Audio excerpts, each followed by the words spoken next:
Good morning students. तो आज की क्लास में हम सीखेंगे किसी बिंदु आवेश के कारण विद्युत विभव, ठीक ना। और पिछली क्लासेस में मैंने आपको विद्युत विभव विभव वगैरह पढ़ा दिया था, इसका मात्रक में सूत्र, ठीक है। तो ये सब टॉपिक हम पढ़ने वाले हैं, किसी बिंदु आवेश के कारण विद्युत विभव। एक काफी बड़ा और बेहतरीन टॉपिक है, क्योंकि जब भी एग्जाम में पूछेगा तो 5 नंबर का क्वेश्चन होगा। दूसरी चीज ये है कि यही से ही इसी से जो सूत्र हमें प्राप्त होता है उसी से न्यूमेरिकल पूछे जाते हैं। मैंने पहले भी इसके बारे में बताया था। तो यहाँ पे किसी बिंदु आवेश के कारण विद्युत विभव ना बताओ, यहाँ देखिएगा ध्यान से कैसे हम पता है, ठीक ना। सबसे पहले देखो, अगर हमें यहाँ पे क्या करते हैं कि कोई आवेश किसी बिंदु पर, जैसे यहाँ पे मान लीजिए मूल बिंदु है और यहाँ पर एक आवेश है Q है। अगर हमें इसके कारण यहां से कुछ दूरी पर, यानी r दूरी मानते हैं ना बाबू, r दूरी पर स्थित किसी बिंदु P पर अगर हमें विद्युत विभव ज्ञात करना है तो कैसे ज्ञात करेंगे, है ना बाबू।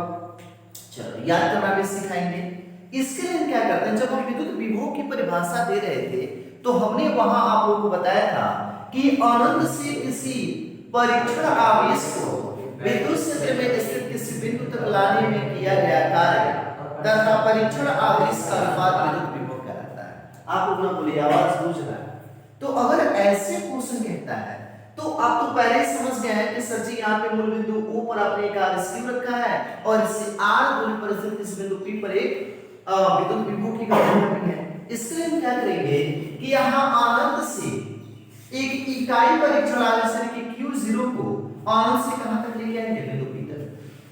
तो अनंत से बिंदु P तक लाने में किया गया कार्य यदि W हो तो इसी में Q0 से भाग देंगे तो ये विभव होगा। अब यही हमें करना है। तो क्या ऐसा हो सकता है क्या कि हम अनंत से डायरेक्ट आवेश को बिंदु P तक ला देते हैं? इसके लिए हम क्या करते हैं कि इसके बीच के अंतराल में छोटे छोटे बिंदु मान लेते हैं, ऐसे छोटे छोटे बिंदु मान। ऐसे बात होगा, इस परीक्षण आवेश को अनंत से बिंदु P तक लाया जाए या बिंदु P से कहां लेकर जाया जाए, अनंत तक लेके जाया जाए, दोनों ही स्थितियों में समान कार्य करना पड़ेगा। लेकिन हमारे सुविधाजनक ये है कि हम बिंदु P से कहां तक जाएं, अनंत तक जाएं। समझ में आ रहा है? तो जब आप बिंदु P से अनंत की ओर बढ़ेंगे तो यहां पे कुछ बिंदु मान ले A, B, C, D, ऐसे कई बिंदु आप क्या कर सकते हैं, मान सकते हैं। तो ये दूरियां भी पता होनी चाहिए। इसके लिए हम क्या करते हैं कि मूल बिंदु O से सबकी दूरियां मानते हैं। जैसे मूल बिंदु O से A की दूरी कितना मान लिया, r1। फिर मूल बिंदु O से आपकी B की दूरी कितनी मान लेंगे, r2, है ना। और C की कितनी मान लेंगे बाबू, r3। अब तो समझ में आ ही रहा होगा। और उसके बाद हम D वाली दूरी भी मान लेंगे, क्या। अब अनंत की अगर बात करेगा तो ये अनंत है, तो ये दूरी हम अनंत कर रहे हैं। कोई दिक्कत? चित्र समझ में आ गया आप लोगों को? तो सबसे पहले देखिए कैसे लिखना है। माना मूल बिंदु O पर एक बिंदु आवेश Q है जिससे r दूरी पर स्थित इस बिंदु P पर विद्युत विभव की गणना करनी है। लिखो इतना तक और तेज से लिखिएगा। माना मूल बिंदु O पर एक बिंदु आवेश Q है, माना मूल बिंदु O पर एक बिंदु आवेश Q है, एक बिंदु आवेश Q है जिससे r दूरी पर स्थित,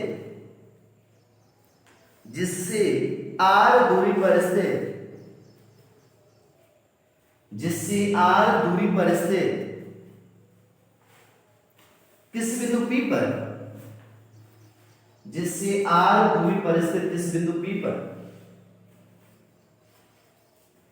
इस बिंदु P पर विद्युत विभव की गणना करनी है। विद्युत विभव की गणना करनी है। विद्युत विभव की गणना करनी है।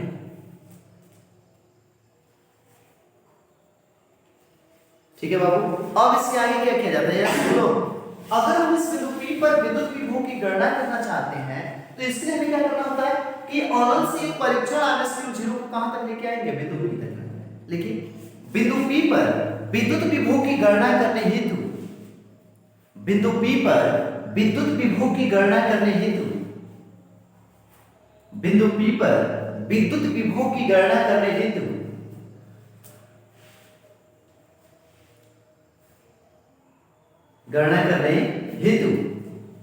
एक परीक्षण आवेश Q0 को, एक परीक्षण आवेश Q0 को, एक परीक्षण आवेश Q0 को अनंत से बिंदु P तक, अनंत से बिंदु P तक लाया जाता है, अनंत से बिंदु P तक लाया जाता है। अनंत से कहां तक दिखाएंगे बाबू? बिंदु P तक लाया जाता है। कंप्लीट। असित करो जितना कार्य हमें इस परीक्षण आवेश को अनंत से बिंदु P तक लाने में करना पड़ेगा, उतना ही कार्य हम बिंदु P से अनंत तक भी इस आवेश को लेकर जाए तो करना पड़ेगा। आरएसएस में लिखिएगा चूंकि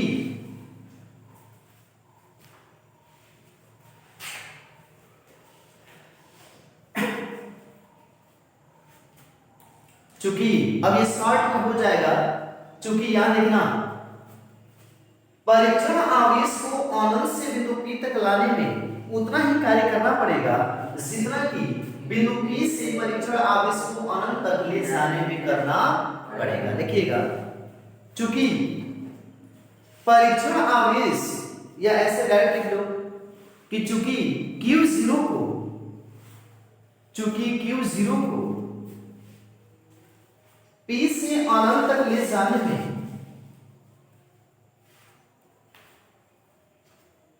जाने में, उतना ही कार्य करना पड़ेगा, उतना ही कार्य करना पड़ेगा, उतना ही कार्य करना पड़ेगा, उतना ही कार्य करना पड़ेगा जितना कि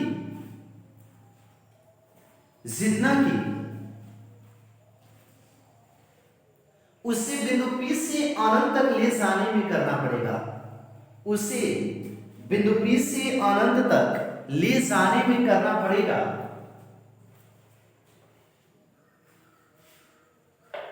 हो गया बाबू? ठीक है। अब हम क्या करेंगे समझो, यहां समझो, हम क्या करेंगे कि अब इसे, इस जो परीक्षण आवेश है इसको बिंदु P से अगर हम अनंत तक लेके जाना चाहते हैं, कहां से कहां तक? बिंदु P से अनंत तक ले जाना चाहते हैं तो हम डायरेक्ट नहीं ले जा सकते। इसके लिए हम क्या करते हैं कि P और अनंत के बीच की दूरियों को छोटे छोटे खंडों में बांट लेते हैं। ये खंड कौन कौन से? PA, AB, BC और CD। आरएसएस में लिखिएगा अब बिंदु P व अनंत के बीच की दूरी को, अब बिंदु P व अनंत के बीच की दूरी को, अब बिंदु P व अनंत के बीच की दूरी को छोटे छोटे अंतरालों, छोटे छोटे अंतरालों, अंतराल में खंड बाबू, छोटे छोटे अंतरालों क्रमशः, छोटे छोटे अंतरालों क्रमशः किसमें बांट दो? देखो PA, PA, A, B, B, C, C, D dot dot में बांट लेते हैं। देखिए छोटे छोटे अंतरालों क्रमशः PA, AB, BC, CD dot dot में बांट लेते हैं, डॉट डॉट में बांट लेते हैं। कन्फर्म? अब ये तो अगर ये दूरियां हमें पता नहीं होगी, ध्यान देना बाबू, यहां समझो, अगर P और A के बीच की दूरी ज्ञात करनी है तो इसके लिए जरूरी है कि A और हमें O के बीच की भी दूरी क्या होनी चाहिए, ज्ञात। इसलिए हम मानेंगे कि माना मूल बिंदु O से, समय कुमार, माना मूल बिंदु O से बिंदु A, B, C, D dot dot की दूरियां क्रमशः R1, R2, R3, R4 dot dot अनंत है ना बाबू, क्योंकि ये दूरियां हमें माननी जरूरी है। तो बिंदु A की दूरी कितनी है? R1, बिंदु B की मूल बिंदु से दूरी कितनी है? R2, C की कितनी है? R3 और जो D है उसकी दूरी कितनी है? R4 और अनंत तो अनंत ही है। लिखिए लिखिएगा, लिखिएगा माना मूल बिंदु O से, माना मूल बिंदु O से, ज्यादा टाइम मत लगाइए, वीडियो बहुत बड़ा हो जाएगा। माना मूल बिंदु O से, माना मूल बिंदु O से, माना मूल बिंदु O से बिंदु A, B, C, D, बिंदु A, B, C, D, dot dot dot dot dot की दूरियां क्रमशः, की दूरियां क्रमशः, की दूरियां क्रमशः R1, R2, R3, दूरियां क्रमशः R1, R2, R3, R4 dot dot है, R4 डॉट डॉट है। यहां तक कोई दिक्कत आप लोगों को? बाबू सुनो अब ऊपर। अब हम क्या करते हैं कि ये मानते हैं कि जो परीक्षण आवेश है किससे क्षण इस बिंदु किस पर है बाबू? P पर। क्या मान के चलेंगे? जो परीक्षण आवेश है वो कहां पर है? बिंदु P पर। जब तुम इसे बिंदु P पर रखोगे तो तुम देख रहे हो कि यहां मूल बिंदु पर एक आवेश क्यों रखा गया है और P पर एक दूरी कितनी रखी गई? Q0 और B की दूरी कितनी है? R। तो आप लोग को ज्ञान होगा कि अगर कोई दो आवेश Q1 और Q2 R दूरी पर हो तो यहाँ पे कुलाम्बीय बल कार्य करता है ना, जिसका सूत्र होता है F बराबर 1/4 पाई एप्सिलॉन 0 की Q1 into Q2 by R square. तो बाबू मेरे यहाँ पर में तो मूल बिंदु है और इस पर एक आवेश है, यहाँ P इस पर Q0 है और Q और Q0 के बीच की दूरी कितनी है? R। तो इनके बीच से बल कार्य करेगा ना, और वो बल F बराबर हो जाएगा 1/4 pi epsilon 0 Q into Q0 by R square. कोई दिक्कत बाबू? ऐसे तुम सोचो हम करेंगे क्या? तुम्हें विभव ज्ञात करना है ना, तो देखो विभव ज्ञात करने के लिए हमें सूत्र पता है कि V बराबर W by Q0, लेकिन कार्य पता करना पड़ेगा ना पहले, तभी इस सूत्र का प्रयोग करेंगे। अच्छा कार्य से पहले कौन आएगा? बल। कौन आएगा? बल। तो हम इस चीज को समझ ले कि हम पहले बल प्राप्त कर रहे हैं, इसकी सहायता से क्या पता करेंगे? कार्य, और कार्य की सहायता से विभव, है ना? अब समझना ध्यान से। अब जब इससे बिंदु P पर मानोगे तो इसके ऊपर एक बल लगेगा। देखो लिखिएगा, माना कि क्षण Q0 बिंदु P पर है, माना कि क्षण, माना कि क्षण Q0 बिंदु P पर है। Q0 कहां पर है बाबू? बिंदु P पर है। Q0 को कहां मान लिया? बिंदु P पर। लिखिएगा अतः कौन किस पे बल लगाएगा? जो Q है Q0 पर बल लगाएगा ना। देखिएगा अतः Q द्वारा Q0 पर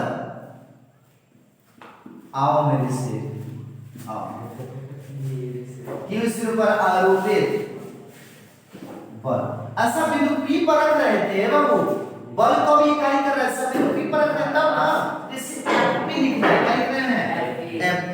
तो FP बराबर हो जाएगा 1/4 pi epsilon 0 Q into Q0 by कितना? R square. कोई दिक्कत है? FP बराबर होगा 1/4 pi epsilon 0 Q into Q0 by R square. लिख लिया आप लोग यहाँ तक? FP हो गया। अब सुनो ध्यान से, अब इसी परीक्षण आवेश को P से कहां लेके चले जाएंगे? E पर। जब E पर रखोगे तो A से दूरी दिखी जाएगी ना, A से दूरी कितनी है? R1।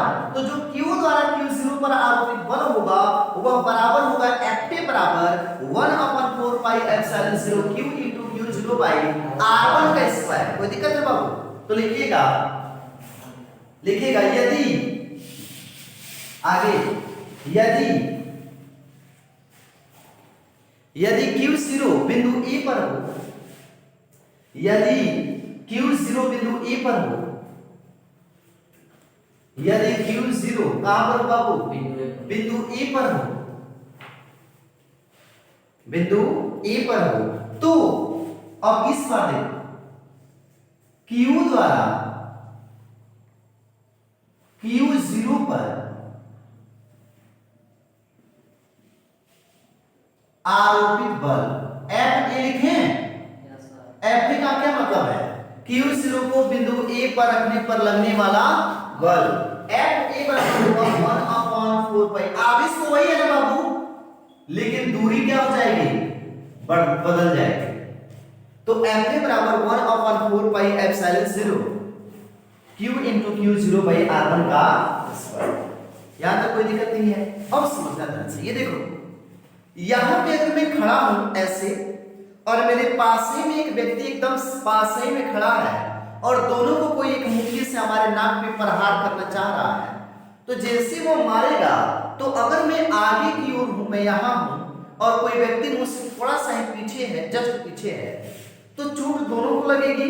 लेकिन चूंकि वो हमसे थोड़ा सा पीछे है तो हम पे लगने वाले चोट और उसमें लगने वाले चोट के बीच बहुत माइनर अंतर होगा, बहुत कम अंतर होगा।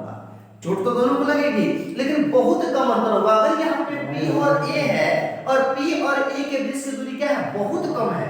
P और A के बीच की दूरी क्या है, बहुत कम है।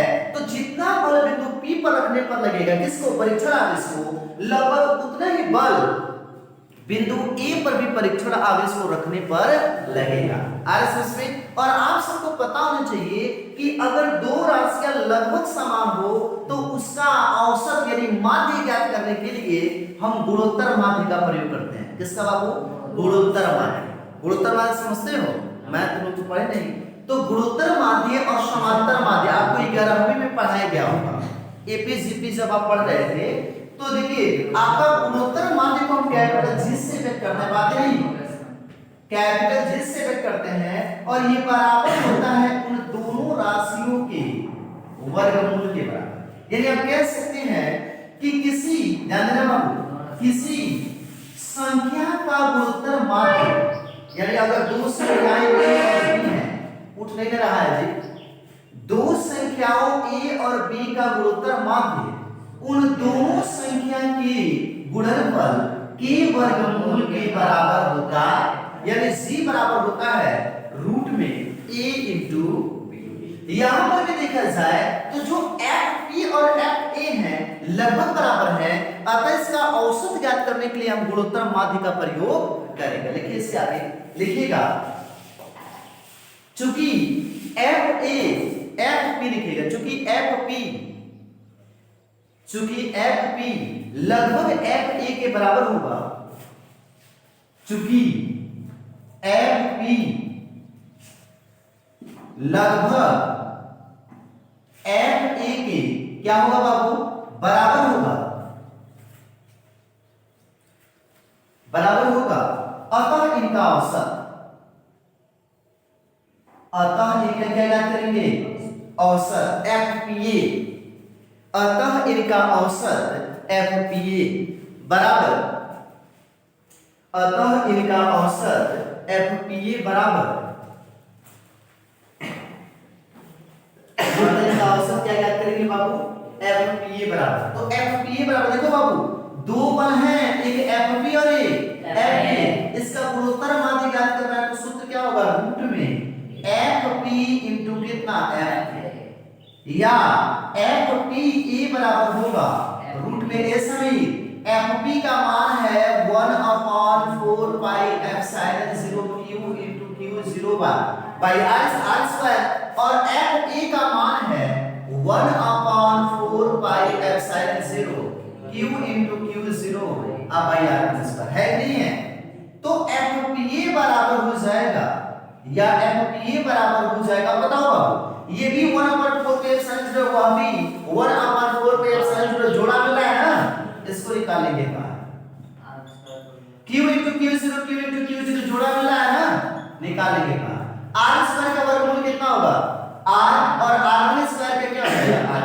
तो FPA बराबर होगा 1/4 pi epsilon 0 Q into Q0 by R into कितना, R। लिख लीजिए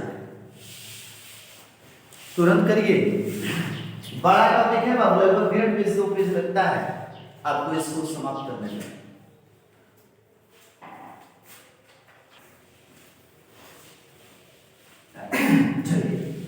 ये क्या हो गया ना, थोड़ा सा अगर आप लोगों को चित्र याद हो ना, क्या याद हो, चित्र याद हो तो थोड़ा सा समझ लीजिए। यहाँ का मैं मूल बिंदु लिया था, यहाँ पे एक आवेश था और इसी r दूरी पर यहाँ पर कोई बिंदु E था जहाँ में बिंदु से गतिविधि बताया जाता है।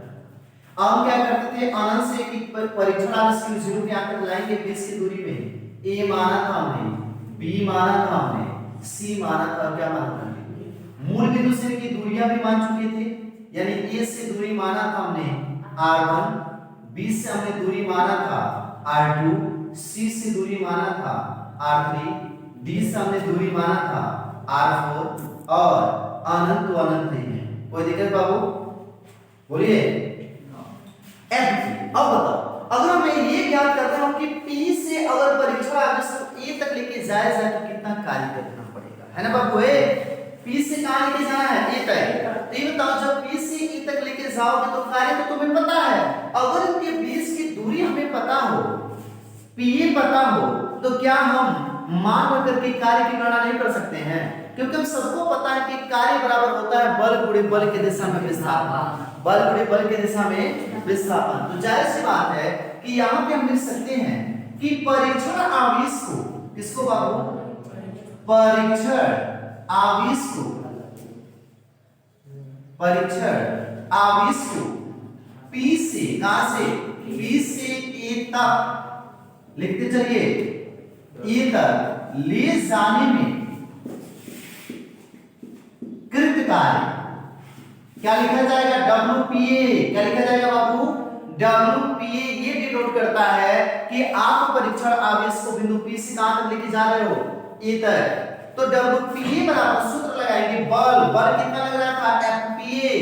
और बीच की दूरी कितनी है? P और A के बीच की दूरी हमें पता नहीं है अभी, तो ये लिखेंगे PA। क्या लिखेंगे? PA। अब देखो, WPA का WPA, FPA का मान आया था 1/4 pi epsilon 0 Q into Q0 by R1 आया था ना जी। अब सुनना, PA मतलब बिंदु P और A के बीच की दूरी। ये देखो, मूल बिंदु से A की दूरी कितनी है? R1 और मूल बिंदु से P की दूरी कितनी है? R। तो अगर मैं बड़े वाले में से इतना घटा दूं तो यही ना प्राप्त होगा, यानी R1 माइनस क्या हो जाएगा? R। PA के स्थान पे क्या लिखेंगे? R1 minus R। अब क्या करना है, इस R1 से इसमें भाग दे दो। क्या दे दोगे? अरे भाग क्या, मैंने गुणा ही कराया जा रहा है। 1/4 पाई एप्सिलॉन 0 बताना मेरे बाबू। Q into Q0 को मैं यहां पर भी तो लिख सकता हूं। सुनो, इस R1 का भाग जब R1 में दोगे ऐसे ऐसे, तो बताओ R1 से R1 कट जाएगा और R से R क्या हो जाएगा? कट जाएगा।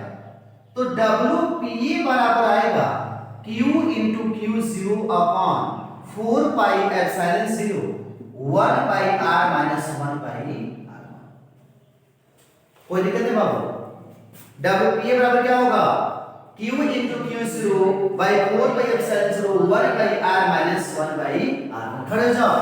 आकाश देख बाबू, जब P से A तक लेके जा रहे हो तो सूत्र में आ रहा है पहिलका, माने P वाली दूरी पहले देखा लो, P वाला दूरी पहले 1/R और माइनस A वाली दूरिया R1 क्या बचा है? बाद में। हो रहा है कि नहीं हो रहा है? अरे फिर एक बार समझो, जब PA कहता, क्या कहता हो? PA कहता तो 1/R P वाला दूरिया पहले और A वाला दूरिया बाद में। अगर हम इसी तरीके से अगर A से B तक ले जाने में किया गया कार्य क्या करें? कहां से कहां तक? अभी क्या आपके P से A तक ले जाने में किया गया कार्य, तो आगे क्या याद करेंगे? A से B तक ले जाने में किया गया कार्य, तो लिखेंगे इसी प्रकार। क्या लिखेंगे बाबू? कितना वक्त लेना है? इसी प्रकार Q0 को A से B तक ले जाने में कृत कार्य WAB ना, बोलते नहीं होगा तुम। WAB बराबर हो जाएगा, अब समझाइए हमको कितने नुकसान है। जब WAB कहेगा तो आंसर तो वही है Q into Q0 upon 4 pi epsilon 0। A वाला दूरिया पहले यानी R1 और B वाला दूरिया बाद में, मतलब समझ में आ रहा है? तो 1 upon R1 माइनस क्या हो जाएगा? 1 upon वह इसी में वह W। अब देखो P से A तक ज्ञात हो गया, A से B तक ज्ञात हो गया, तो B से कहां तक ज्ञात करेंगे? तो WBC लिखेंगे, WBC तो क्या हो जाएगा 1/4 पाई एप्सिलॉन 0। ये Q into Q0 लिखोगे, B वाला दूरी है पहले, तो B वाली दूरी कितनी है R2, और आपका C वाली दूरी है बाद में, तो क्या हो जाएगा कंफर्म। इसी प्रकार आप देखिए ध्यान से ये लिख दिया हमने डॉट डॉट।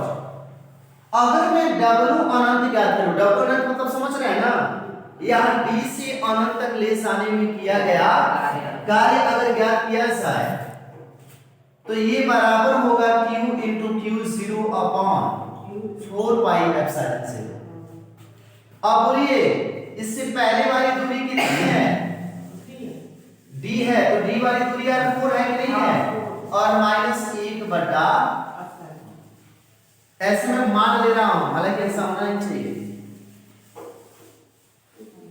यहां तक लिखना था, ये लिख चुके हैं,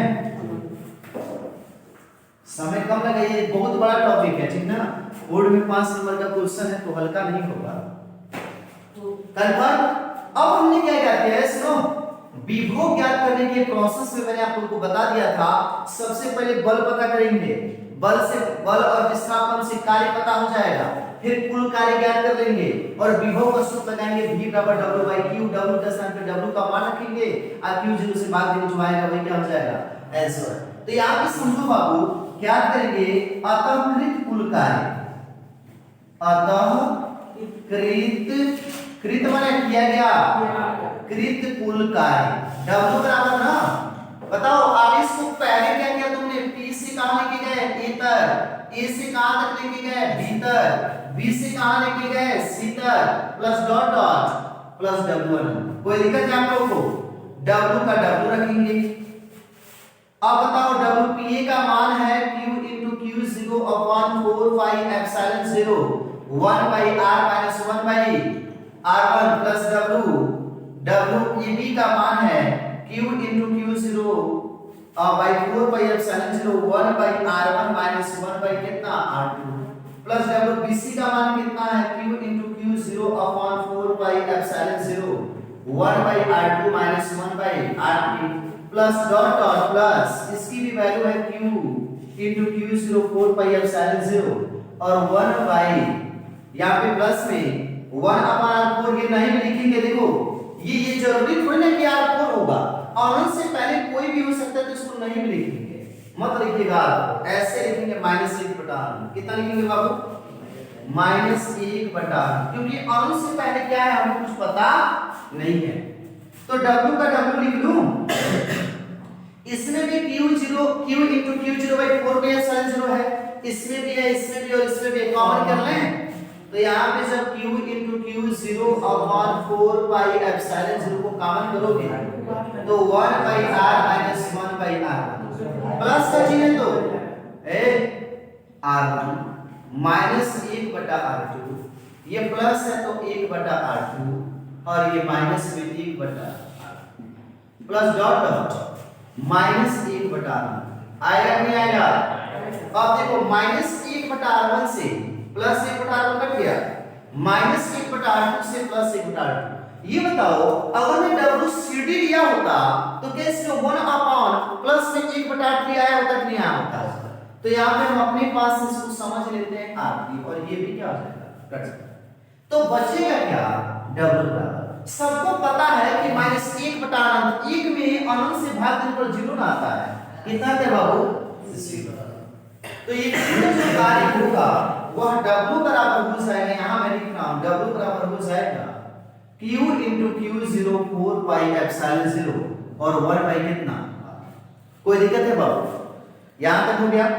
ये है क्या परीक्षण आवेश को बिंदु P से अनंत तक ले जाने में किया गया, इसको स्थितिज ऊर्जा भी कहते हैं और ये सूत्र हो जाता है U बराबर 1 बटा 4 pi epsilon 0 Q into Q0 by R, याद रखना चाहिए। अब सुनो ध्यान से, जब इतना ज्ञात करें कुल कार्य तो विभव का सूत्र लिखोगे, चूंकि विभव V बराबर W by कितना होगा कि नहीं होगा, तो V कर ये लिखना है क्या आपको, ठीक है। तो कुल कार्य है और यहाँ पे देखो W के स्थान पे रखेंगे Q into Q0 upon 4 pi epsilon से 1 बाई आर पूरे का वर्ग क्यू जीरो से क्यू जीरो क्या हो गया कैंसिल।